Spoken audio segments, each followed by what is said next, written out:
கடந்த தேர்தலிலே எங்களுடைய கௌரவ MS தௌஃபிக் அவர்களை அணியிலிருந்து சற்று விலகி இம்ரான் மௌரூஃப் அணியினோட நீங்கள் பயன் நிரப்பியது தாய் கட்சியினூடாக வந்து மீண்டும் இணைந்திருக்கிறீர்கள்.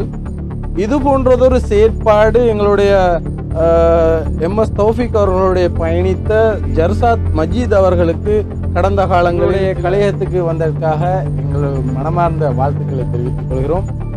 ஆம், ஸ்ரீலங்கா முஸ்லிம் காங்கிரஸ் சார்பாக போட்டியிடுகிறீர்கள் என்னும் போதுதான் எனக்கு உண்மையிலே ஒரு ஞாபகத்துக்கு வருகிறது.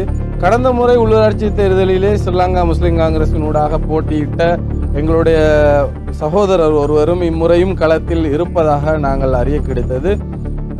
இந்த தருவாயிலே அவருடைய போட்டி பலமாக இருக்குமா இல்லையா என்பதை நீங்கள் எவ்வாறு உணரான இந்த குற்றச்சாட்டை நீங்கள் எவ்வாறு உற்று நோக்குறீர்கள்?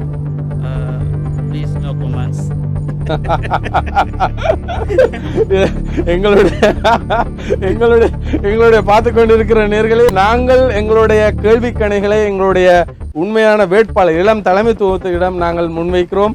அவர்கள் அதிலிருந்து விலகிச் செல்கிறார்கள். ஆகவே தொடர்ச்சியாக 15 வருட காலமாக செய்த வண்ணமே உள்ளேன். அதில் எந்த நான் அரசியல்வாதியும் அல்ல. அரசியலில் இருந்து கொண்டு தொடர்ச்சியாக அரசியல்வாதியின் பின்னால் நின்று கொண்டு தொடர்ச்சியாக அவர்களுக்கு அரசியல் வேலை செய்து கொண்டு வருகிறேன்.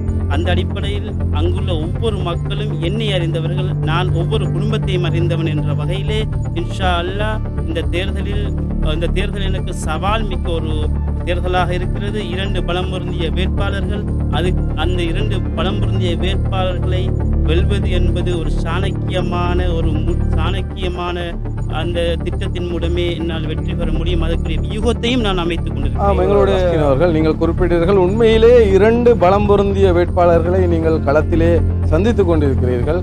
அதே போன்று ஒரு நிர்வாகத்தை, பாடசாலை நிர்வாகத்தை சரிவர செய்த ஒரு ஆசிரியர் ஒருவரும் ஒரு அதிபர் ஒருவரும் போட்டியிடுகிறார். அதே போல கடந்த முறை நகரசபை தேர்தலிலே வெற்றி பெற்ற ஒரு வேட்பாளரும் இந்த முறை களத்திலே காணுகிறார். அவ்வாறு இருக்கின்ற பொழுது உண்மையிலும் நீங்களும் அரசியல் இதில் ஏதாவது பற்றி தவிசாளராக வந்தால் உண்மையிலே இந்த நகரசபையுடைய நிர்வாகத்தை சரிவர செய்து கொள்ள முடியுமான கல்வி தகமை உங்களிடம் இருக்கின்றது என்று சொல்ல வருகிறீர்கள். நிச்சயமாக இளம் வேட்பாளர்கள் மற்றும் துணிச்சலான தனித்துவமான வேட்பாளர்களை நாங்கள்